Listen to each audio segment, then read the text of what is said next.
This is Paul Schneiderman today on the 49th edition of Sports and Stuff on Rainier Avenue Radio. I have as a special guest today Matt Biondi. Matt is a Seattle area resident, currently president of Biondi Media. Matt has worked as a sports TV anchor and sports reporter in Seattle and many other U.S. markets. Matt's also been a sports radio host.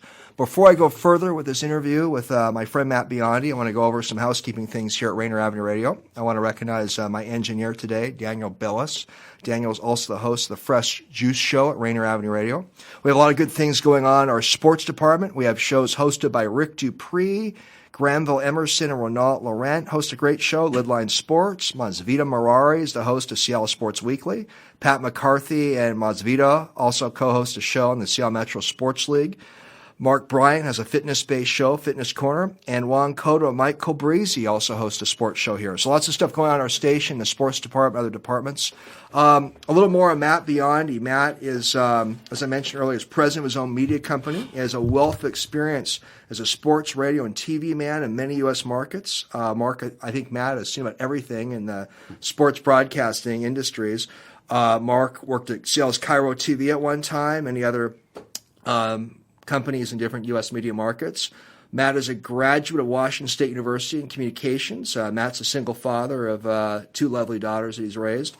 I want to tell a little funny story with the listeners that I think the listeners might get a little kick out about the tie that you and I have, Matt. So back about the 2011 era, there's this local store in Seattle, copy store in Madison Park, and they have one of those community bulletin boards.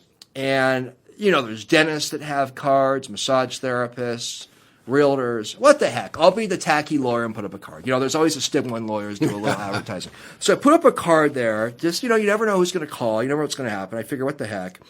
And I get a cold call from you, Matt. And I knew I was familiar with your work in the industry. Turned out we know a lot of mutual people. And yeah, you're a Roosevelt guy. Roosevelt guy. Blanchett guy. Yeah. So Northeast Seattle guys. So it was a great cold call. And we ended up doing some business together. And so I guess the little sermon of my monologue is, don't be afraid to put up a business card and a bulletin board, and don't be afraid to make a cold call. Absolutely. And I guess maybe I credit my drive to break stories was the reason I probably kept hounding you, right? I mean, I probably was more than one phone call. Well, I get a lot of calls from vendors, and I try to be respectful to everybody, but you and I just clicked on the phone real well, and it's just fun that, you know, about 8 years or so, absolutely. We've been friends, and now in May of 2019, I get you on my Rainier Avenue Radio Sports Show I'm trying to do. So I really appreciate you up to my daughter's high school graduation party, and had a blast with that, and so it's great remaining true friends. No doubt about it. I was honored to be invited at your great daughter's high school party a few years back. Well, Matt, today we're going to have a conversation about your career. We're definitely going to hit on sports industry, broadcasting matters. Not getting into everything. We only have 27 minutes, but thanks for being here. And Matt, so you grew up, as I mentioned a minute ago, in Seattle's Northeast Seattle area. You went to Blanchett High School. You were a football player. And you got a communications degree at Washington State University. The Merle School there was terrific. Why don't you tell us how you got the broadcasting media bug as a youngster growing up? So when I was about 8, I decided, and it didn't take a lot of time, I decided I wanted to be a sports broadcaster. And my first hero in the local area was Bruce King. And I literally would call him up in the afternoon. I was probably a 6th or 7th grader or whatever it was, maybe 8th, and I would call him up, and I would ask, hey, Bruce, this is Matt, you know, the kid that bugs you. Where are you going to be today? And he might say, oh, you know, I'll be over at UW talking to Don James or at one time Jim Owens, but talking to those guys. And then I'd tell my mom, hey, Mom, can you drive me over to UW, you know, so I can watch Bruce do his thing? And you know, remain friends with him. I don't know how much he maybe felt I was hounding him a little bit, but he was always gracious and great. And I always wanted to be in sports broadcasting. And playing sports and all that, and you know, watching on television and radio. To me, that's what I wanted to pursue. Got a great run in the media industry. Bruce King was just a great guy, wasn't he? Super guy, and never would say no, accommodating to everybody, and just a character, yeah. Quite a guy. It's interesting. He went back to New York for a couple of years, but he felt more comfortable in Seattle, didn't he? He did. In fact, they when he initially went back there, and of course the New York media jumped all over him like they normally do, and they said he smiled too much. And that's literally what they said about Bruce King. I remember running into Bruce at the Huskies Michigan Rose Bowl when I was in college, actually. And he was working in New York and happened to come out there. And my sister-in-law was working with the Huskies as a fundraiser for Mike Lude. And anyway, saw Bruce, and he had like a Yankees shirt on or whatever. But you know, you could tell he really missed Seattle. Met Bruce a couple of times. Just seemed like a great guy. Yeah. So, Matt, you've had a great run in the sports media industry. You've worked in many markets, and you now own your own media company. What general advice do you give young people that want to break into sports media? I mean, you went to a top-notch communications university program. Do you recommend that route? Try to get into a top-notch communications university? Just give me your general take. What usual feedback do you give to young people that want to break into your industry? First off, you need to have a passion for it because there's not a lot of money in it at first. And you're going to be, I mean, the way it used to be is you start your way at the bottom, work your way to the top. I think sometimes now it's the other way around. But schooling's so important in Washington State. I couldn't have been more blessed with having to go to the Edward R. Murrow School. One of the reasons Washington State was so good was you literally were on the air for 2 years before you'd even have your internship. And so by the time, because a lot of, at least the way it used to be, a lot of schools didn't even offer that part of it. And so by the time you're on your internship, you were well versed in a lot of different fields of broadcasting. And so I think having a passion and desire for it, being able to know that you're going to work hard, and then find the right schooling, and also, last but not least, it's okay to get a rejection letter. I got hundreds of them. I've got a few of those in my life too, by the way, Matt. Absolutely, exactly. So it's don't get upset if it doesn't swing your way. Keep pursuing it. Gosh, I can remember literally when I was in high school, I wanted so much to be a part of broadcasting that I called Como. Obviously, they had nothing there. I'm just a high school kid, and asked the janitorial service at Como if I could work for them so I could get in the door at Como. You were a scrapper, weren't you? Absolutely. And it didn't work out, but that's when you, and then also trying to get as much experience as possible. And even if you don't have experience at a place, practicing on your own. If it's sports broadcasting, turning the volume down and sort of recreating things. All that is paramount to continuing to try to reach your goals. Great feedback. This is Paul Schneiderman, host of Sports and Stuff on Rainier Avenue Radio with Seattle area-based longtime sports anchor and media owner Matt Biondi. So, Matt, we're not going to get in your whole career today. I want to just sort of have a fun and hit on a potpourri of subjects today. So you were a sports anchor and a host of an afternoon syndicated sports program in Charlotte, North Carolina for several years. Yes, so I did weekend sports for the Fox station, and then I helped host a afternoon sports radio show. Right, and I remember you and I chat about that experience a little bit years ago, and correct me if I have it wrong, but I think you were a pretty hard-hitting sports radio host, weren't you? I was, and a lot of formats in sports radio are you take sort of this side and the other guy takes kind of that side, but you got to, obviously believe in the take you're given. There used to be a saying, have a take, don't suck. That was the saying there. And so I really enjoyed the radio aspect of it, not only because you were able to give your opinion, but let's say if there was a crossover to television, it would just help with whether it was ad-libbing or being comfortable taking a stand on things. Now, things have changed nowadays, and people are literally on television giving just opinions. But I think for me, and radio is the first thing I did. I was doing it over at school. In the summertime, I worked at the UW station. KUOW, right? Yeah.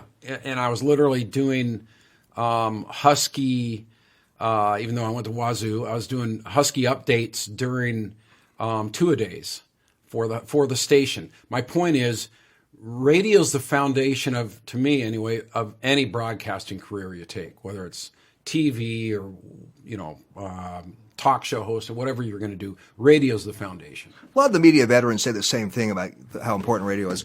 So, Matt, this may be kind of a naive question, but I'm still going to ask it. So, does a sports radio host in a mid-level or major market doing like a drive time show, does he or she have to be pretty sarcastic and controversial to have an entertaining show? You don't. Like I said, different markets have different formats, formatted shows. Like here in Seattle, KJR, it's not so much about topics that much. It's more, bringing on guests and so forth. At the station I was at in Charlotte, it was topic oriented a little bit more, and I can recall, being there. This is the early 2000s, and that's when the Mariners were doing well, and I mean, they guess what my nickname was down in Charlotte? I got to hear it. They called me the tree hugger. And so for a couple of reasons, not only was I from Seattle, but I was not a pro NASCAR guy, right? I mean, you can. I love the sport. Don't get me wrong. Not a big Northwest sport, though. Correct, and it's a cool sport to cover. I just had a blast with it. But I wasn't going to play into sort of that Southern take on things, right? Like, for instance, I was the only one who liked Jeff Gordon. And Gordon was, I think, from Indiana, but spent a lot of time in California. And then the Mariners were down. When the Mariners were having that 2001 season, I was down there, and I was saying there's not a player in baseball that's a better five-tool baseball player than Ichiro. And, of course, Yankee fans transplanted down to Charlotte came after me like you can't believe. But I'm sure you held your own. I guess I was just dumb enough to stand up for myself when they'd come. Hey, you had a good run there. Yeah. So, Matt, podcasts continue to grow. We have an online network here at Rainier Avenue Radio. Online radio in general seems to be growing. I read that sports radio ratings in certain pretty good-sized markets are actually pretty middle of the road. What do you see in the future with sports radio in the years to come? Do you have any observations on just 10, 20 years from now what's going to happen with it? Yeah, I think as there's more live programming going on, whether it's events or whatever might be going on locally, I think a lot of sports programs need to kind of rally around that. I think sports talk show hosts need to make sure that they are speaking their own mind and not maybe that of the community, like being able to have a take on something and make it interesting. Make it interesting for the fan that maybe is on the fence as a sports fan, and that carries over to actually television too. But I think those are two components of this that Sure. That would be really good for sports radio. Paul Schneiderman again, host of Sports and Stuff on Rainier Avenue Radio with my engineer today, Daniel Billis, and I have as my guest, my friend now for almost a decade, longtime sports anchor and show host, Matt Biondi. So, Matt, real quickly, I remember, we're talking about controversial shows. Howard Stern said something recently. And Stern said he has some regrets with his sarcastic and hard-hitting radio approach that he had years ago. Do you have any regrets at all? That's funny you say that. Okay. It doesn't always a good story start off with funny you say that. Right. Tony Hawk, wasn't that the skateboarding guy? Was it Tony Hawk was the name of it? Anyway, he was in the early 2000s like the Michael Jordan of skateboarding. And so he came on the radio in Charlotte and promoting something. And I like back in the day, you looked at skateboarding as kids that are lazy and just wanted to goof around and maybe not be as focused in school. That was sort of what you sort of took from that. Stereotypical, right? Now they could be 4-point students. I don't know. But at the time, it was sort of that sport was trying to kind of grow into more than it was. And of course, now it's a big thing with the Olympics and ESPN shows and all that sort of thing. So I just want to know from Tony, like, let's talk about, an element of the population that thinks that skateboarding kids are majority of them are lazy, and so it got a little bit heated in that. I think some mothers of skateboarding kids were upset at me, but then there was people that called in say that the guy's spot on with it. So, but I think if I have any regrets, I think I probably went after him a little bit too hard. Well, and I don't think what you did was quite as hardcore as Howard Stern's behavior over the years. I don't compare Biondi to Stern. It was consistently G-rated sports. Gotcha. Yeah. That's interesting, though, your kind of regret that you brought up. I was just kind of curious. Yeah. Matt, we're not going to talk about sports. And one part of your biography, and I know you post on Facebook, and you've been a single dad for many years, and you raised 2 lovely daughters. And I got kind of I don't have any kids of my own. What do I know? But what advice can you give single fathers with a daughter or daughters? That's a dynamic, isn't it? It really is. And thank you for bringing that up. I'm, so blessed to have my 2, and in terms of how I've raised them, and the focus of that is, I want to thank my mom and dad for how they helped me previous to that. I think with raising daughters as a guy, you need to sort of have a third ear in terms of listening to your kids, not overreacting to things. Regardless of the situation, at the end of the day, they know that you love them unconditionally, and that you have their back, and you're going to be in their corner. There's going to be ups and downs. Oh my goodness, with having girls and the emotion of that.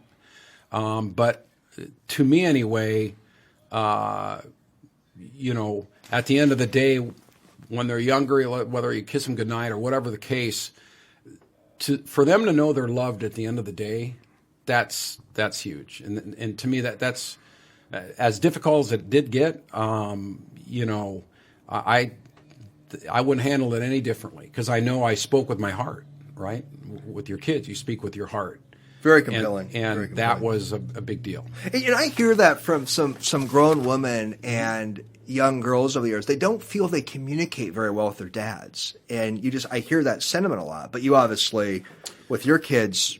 Well, that's true in a sense. But I've had some sort of issues, with my younger, to your point, with communicating, right? Being on their level to communicate. And I've had to kind of learn on the fly a little bit myself. Well, you've done a great job. Thanks. Two lovely girls. I've enjoyed meeting them a couple times. Paul Schneiderman again of Sports and Stuff on Rainier Avenue Radio with Matt Biondi.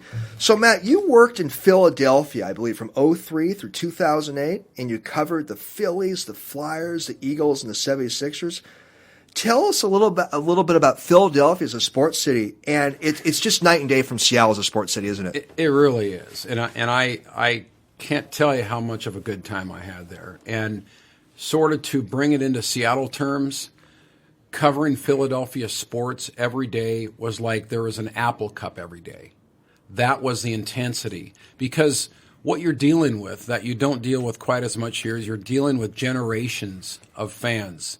Father, grandfather, son, grandson. And so it's part of their passion, part of their the pulse of who they're all about is their city and their sports. And so to be a part of that as a sports reporter anchor, you knew you had to step up every day for starters like you would anyway. Oh, I bet.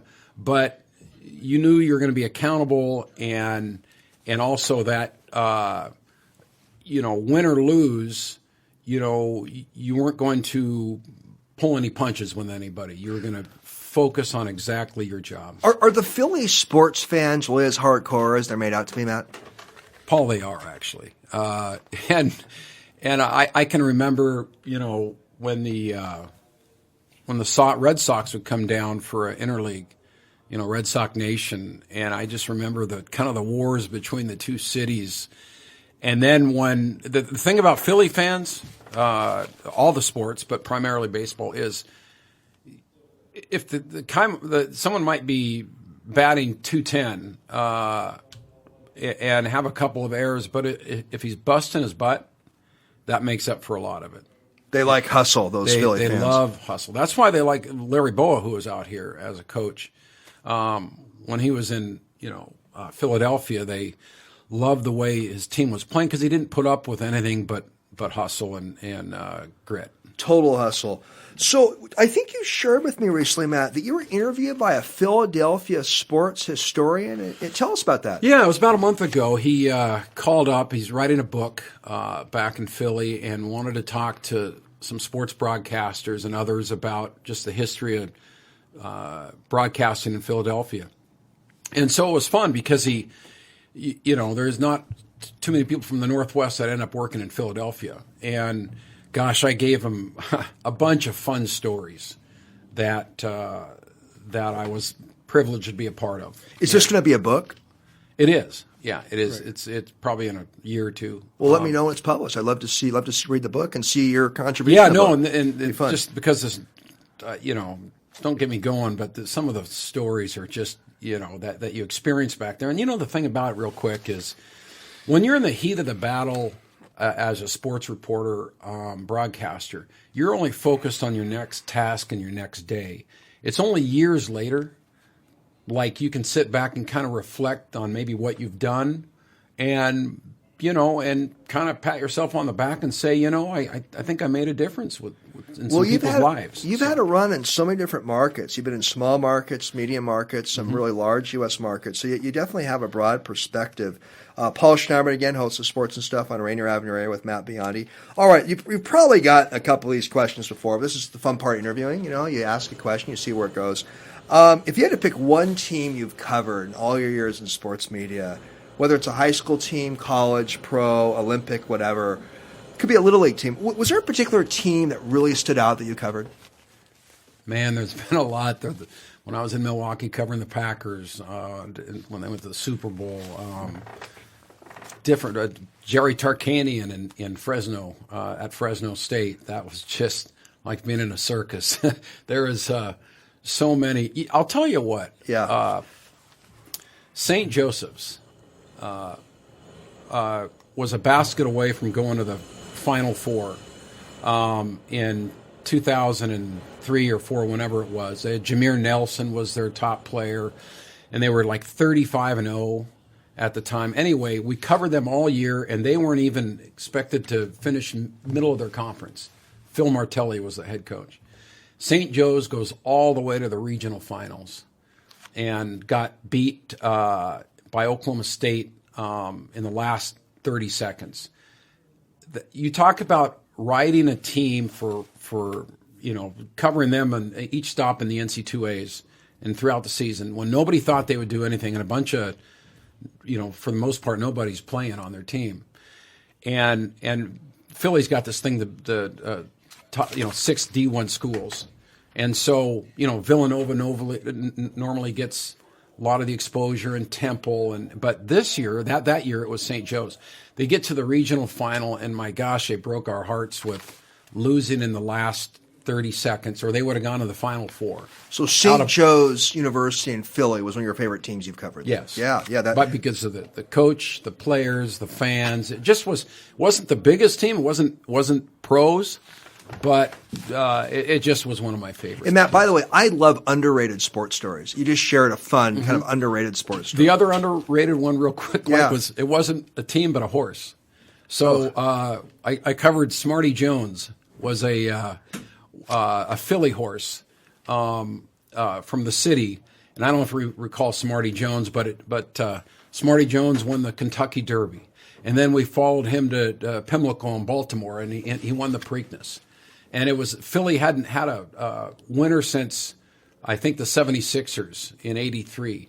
They had lost with the Eagles, Phillies. And finally, a horse is going to win them a championship, right? So we get to the Belmont, 105,000 people in that old barn. And here comes Smarty Jones around the final turn to win the Triple Crown. It hadn't been done since '78 or whatever. And this 35-1 shot comes up and passes Smarty Jones, because that Belmont's the longest race that there is, and passes Smarty Jones, and it's another knockout to the Philly sports fans. That's a great, it's. I didn't see a horse answer coming. I love it. I love it. To one of some of your best teams you've covered. I love it. Real quickly, I know you've interviewed a lot of high profile sports figures. Any interview you pulled off that you're really proud of? It can even be a non-celebrity. Was there any one interview you did that just that made you feel very pumped up and inspired? Well, that's a great question. Jack Nicklaus, I got to talk to him at Pebble Beach one time.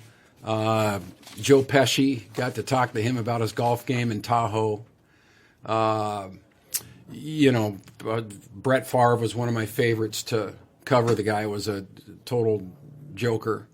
They really have... The list goes on. It really does. And you can talk about,